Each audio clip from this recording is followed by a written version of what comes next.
So, just catching up with where I left off in the previous lecture, part of this lecture, just to make sure that I covered all my bases, understanding that inner city kids and um, standardized testing, for instance, would leave many African American and other inner city minority disadvantaged children behind. Their scores were always going to be lower. So the idea behind this is, in Oakland, was to build a bridge between the way they understood the world and how whites understood the world. And there's a good episode, the IQ test. You might find it on TV Land from the show Good Times. So search Good Times and the IQ test. But these sitcoms of the 70s dealt with this a lot. With this show, for instance, with cultural African American issues, other references I have for that show would be one where they had Black Jesus, and hopefully maybe I'll remember to mention something about that when we get to our lecture over religion. But clearly, if this is a 1970s show and they're dealing with it in 1996, obviously there's still a problem there. And so all of us should ask the question, how do we teach our kids better? How do we make them smarter? And I think all options should be on the table. Ebonics was, though, pilloried by educational professionals and the general public without really understanding. Look, I can't go into all the depth about it, but if you wanted to do the research on it, you could, because there was lots of national debate about it when it came about.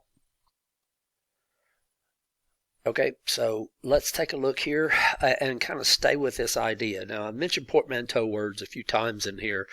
This story jumped out at me a few years ago when this tall, very white, I think she's Australian, Iggy Azalea, had come out, and the portmanteau of her black scent, so her black accent. Again, portmanteau is just the beginning and end of two different words jammed together. You see a few here from mockumentary, which is a mocking documentary, edutainment, which is, I hope I'm entertaining you because you'll pay attention, Anyway, but this came out and jumped out at me about the portmanteaus, but also with language and how it can be adopted, and some would say not adopted, but stolen, cultural appropriation, and there's still lots of discussion about that. My personal viewpoint on it is, I'll give it specifically from mine and not from a black-white issue, as this is obviously about, but one from when I was a kid, and I'd mentioned in an earlier lecture about how there were so many Westerns when I was a kid, and there was Indians in a lot of those Westerns, and when I played in my backyard, I had bows and arrows and tomahawks. My dad worked in, my dad found all kinds of Native American arrowheads at work sites where he would go. He was a heavy equipment operator. And so, he'd make me tomahawks and stuff like that. So I don't know. I don't see that I liked the Indians and dressing up as one as a child or even as an adult necessarily, as making fun of them or appropriating their culture. Now, if I'm doing it to make fun of them, like the discussion about blackface and stuff like that, well, yes. But liking who they were, I don't think can be racist. And emulating who they were, liking who they were, again, I know not everybody's going to agree with me. It's all worth debating, but understanding intention is a big part of that. So anyway, what was her intention?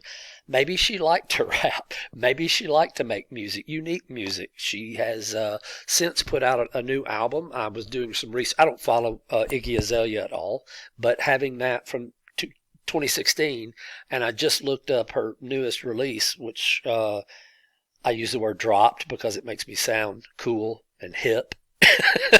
But this is her walking, pushing her pram, a British word, her baby carriage, with her little child. She come from a shoot, and that, in fact, I found that video, and she's dressed exactly like that. So she still really is relevant in hip hop rap scenes. So if you want to check her out and listen to her music, you're you could certainly do that. But understanding now again what portmanteaus are, and also piggybacking on the African American vernacular. Okay. Looking at globalization of language, I won't belabor this point, but certainly the colonial age, I told you, age of discovery, age of exploration, and the shipping out of language and culture all over the globe. You can clearly see that on the map. But more recently with technology, we would certainly see that English has been a very dominant form on the World Wide Web, the internet. We certainly see, though, that the Chinese are making inroads with media like TikTok and the like. But technology allows you to overcome some of those spatial boundaries that you might have encountered from, contagious diffusion from person to person, and even relocation diffusion. This, technology is able to reformat how we share, how we communicate. And so in your textbooks, of course, you have these images of showing you from different places, maybe that were colonized. So the French were all over French Polynesia and Bora Bora. And so that's, I believe, where this image is from in your textbook. And so what did they do with these? What did they do with these places? Well, part of them are just crown jewels. And when you look out here, this is Bora Bora. It's certainly a haven for tourists that might want to go there to look at those waters. My gosh, I want to throw this computer out the window and get on a plane and fly there now. It looks like heaven on earth. But they use different parts of that archipelago for different things, did the French, and some of it was for nuclear testing too. But colonization goes to a different chapter, and I'll talk more about that then later, but the sharing of languages and the pidgin and so forth and so on. So most prevalent languages on the internet, English, obviously, spread from the British Empire and all of their globe expanding empire. That it used to be said the sun never sets on the British Empire, and it's because they controlled places all around the globe, and the sun was shining on something that they had. So that should make sense. And then more recently, the dominance of English, American English, and again technology. But we had our overseas empire as well. Recently read a good history book about that. If you like readable and interesting history, How to Hide an Empire. I'm sorry, I can't think of the name of the author just now. Oh, Daniel Immerwahr. But that's a wonderful book. I just loved it. Anyway, Spanish, you can see, is quite wide, well represented. And again, it's because of the geography of Spanish beyond just Spain. Obviously, most of it is in Latin America. Arabic stretches over a wide area from Morocco all the way up to Iraq before you get into Iran. Iran speaks a different language. They speak Farsi. Turks speak Turkish, so neither of those are doing Arabic. Portuguese is well represented by mostly Brazil. And then so forth and so on down the line here. So understanding those speakers, and their access to the internet has a huge impact. So you don't see, Native American or African languages really well represented here at all. And that says something about the cultural or digital divide, which we talked about in the previous chapter. Understanding language and how it's used. I thought this was a pretty funny I think it was a New Yorker cartoon, but first paper entirely with emoticons. And think about emojis and shorthand texting, LOL, SMA, shaking my head, laugh out loud. There's so many of these little abbreviations that we use, and everybody understands it. People don't like to text with me that much because I go out of my way to use proper English syntax, spellings, and everything else. I don't really send a lot of shorthand unless I'm trying to be funny on something. So I want to make sure I do understand these new uses of language, but I still want to be a better English speaker and writer. That's just for me, though.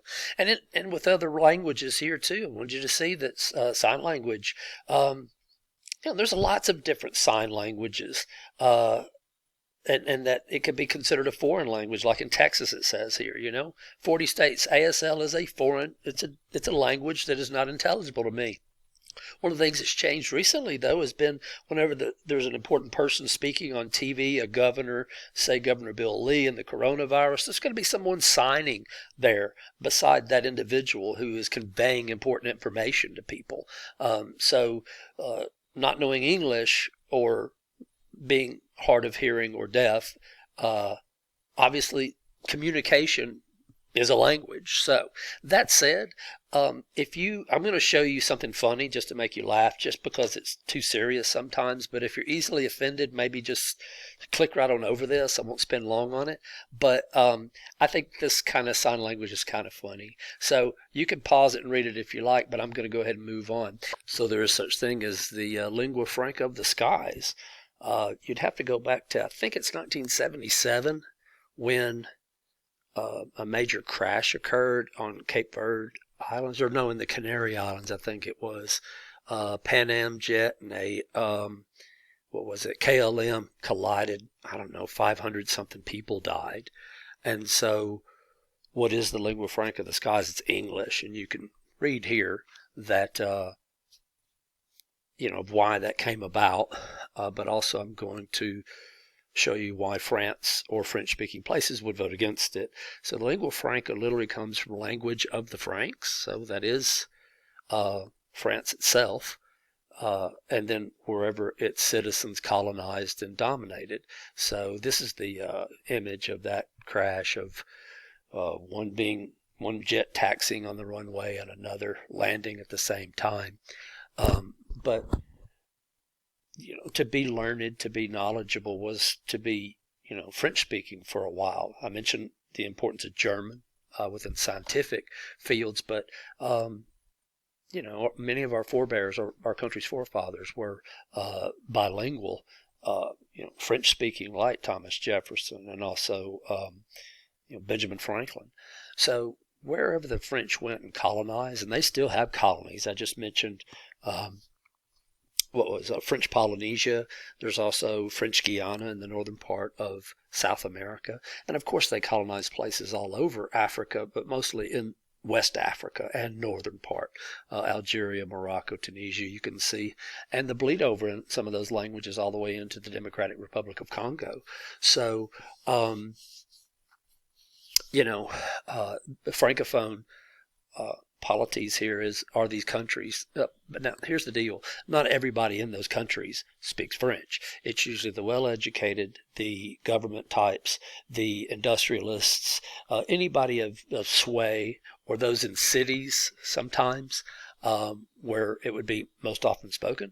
So that's what you'd see in these places. But it would be true of any place, at least for a while. If you look in Vietnam, which France had those colonies. There were 5 of them, but principally in what are today Vietnam, Laos, and Cambodia. A lot of the people got education. If you know Ho Chi Minh from the time of the Vietnamese War, when we were in Vietnam in the 60s and into the 70s. But he was French educated. So a long reach for France. And you can see it here too with these comparisons of Francophiles in Quebec. So the Canadian provinces, if you can see from across the bottom, British Columbia, Alberta, Saskatchewan, Manitoba, Ontario, not that much influence, right? But in Quebec itself and in New Brunswick, that's where the concentration is, not in Nova Scotia, Prince Edward Island, and certainly not in Newfoundland.